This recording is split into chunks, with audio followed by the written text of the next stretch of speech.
సెట్ని కంప్లీట్గా చూసేద్దాం. Hello friends, welcome back to our చూడండి. నేను చూపించిన విధానం మీకు నచ్చినట్లయితే వీడియోని లైక్ చేయండి, అలానే మన ఛానల్ సబ్స్క్రైబ్ చేసి ఫాలో అవ్వండి. లైక్ సబ్స్క్రైబ్ చేశారా? చేసే ఉంటారు. పదండి వీడియోలోకి వెళ్దాం. ఈరోజు మనం విశాఖపట్నం బీచ్ రోడ్ మీద కొత్తగా ఏర్పాటైన అయోధ్య సెట్ గురించి తెలుసుకుందాం. ఇది ఒక బీచ్ అందాలను కాదు, మన సాంప్రదాయాలను, శ్రీరాముని వైభవాన్ని ప్రతిబింబించే విశేష ప్రదేశం అయింది. ఇంతకీ ఈ సెట్ ఏంటి, ఎందుకు నిర్మించారు, ఎలా ఉంది, ఇప్పుడు ఈ వీడియోలో పూర్తిగా తెలుసుకుందాం. మీరు ముందు చూస్తున్నదే ఈ అయోధ్య సెట్. చాలా చాలా అద్భుతంగా ఉంది. వెళ్ళాలనుకుంటే ఎలా వెళ్ళాలి? మా దగ్గర అయ్యప్ప బొత్తులు ఉన్నాం. ఒక ప్యాకెట్కి 20 ప్యాకెట్లు, అన్నమారి కూడా 30 రూపాయల రేట్ ఉంటుంది ఒక ప్యాకెట్ మీద. అయితే అందులో మేము హోల్సేల్కి ఇచ్చింది కూడా 100 రూపాయలు మాత్రమే ప్యాకెట్. ఓకే, ఎవరు ఇంట్రెస్ట్ ఉంటే నాకు ఈ నెంబర్కి ఫోన్ చేయొచ్చు. ఇది నెయ్యొత్తండి, చాలా బాగుంటుంది. 5 రూపాయలు అమ్ముకుంది, కేవలం 40 రూపాయలు మాత్రమే. Okay, thank you. రామాలయంకి వచ్చాము, చాలా బాగుంది. సాయంత్రం సంధ్యవేళలోని చల్లని గాలిలో వేస్తుంటే చాలా అద్భుతంగా ఉన్నది.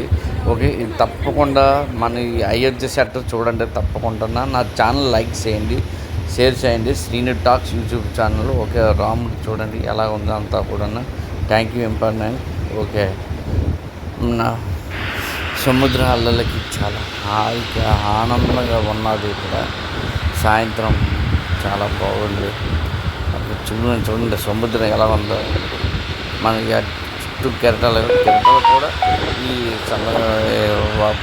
ఇప్పుడు సముద్రం బాగా పైకి వచ్చింది. ఇప్పుడు వాటర్ కూడా అంతా కూడా.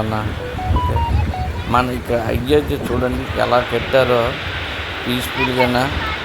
అయోధ్యలోని ఎలా కట్టారో అలాగే కట్టారు ఇక్కడ కూడా. టెంపుల్ లైన్ ఎక్కువ కూడా పెట్టారు. లైన్ రాముడు బాణం ఎత్తి పెట్టినట్టు ఉంది. చూడండి ఫోటో చాలా బాగుంది. ఇక్కడ అంతా షాపులు కూడా చాలా ఎక్కువ పెట్టారు. షాపులు అన్నీ కూడా వర్క్ మంచుకు ఆంజనేయ స్వామి ఎవరు పెట్టి బాగా తయారు చేశారు. ఇక్కడ మన అంత దూరం వెళ్ళలేని వాళ్ళు ఇక్కడ దర్శనం చేసుకోవచ్చు అయోధ్య రాముడిని.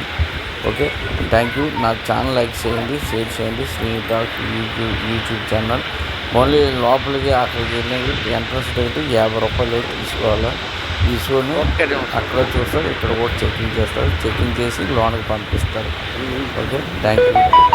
అయోధ్య రాముడిని చూడండి, దర్శనం చేసుకోండి.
డైరెక్ట్గా కప్ సంబ్రాణిని ఇలాగ డైరెక్ట్గా మనము ఫైర్కి అయితే పెట్టేసుకోవచ్చు. ఇలా దాన్ని వెలిగించి కాస్త అది వెలిగిన తర్వాత ఎక్కువ టైం అయితే పట్టట్లేదు, త్వరగానే ఇది మనకి ఇలా వెలిగిపోతుంది. అలా వెలిగిపోయిన తర్వాత దాన్ని తీసేసి ఏదైనా ఒక బౌల్లో లాగా పెట్టేసుకొని మనం ఇంట్లో వేసుకుంటే పూజలు చేసుకున్నప్పుడు మనకు ఇలా వేసుకున్న ఉంటాయి.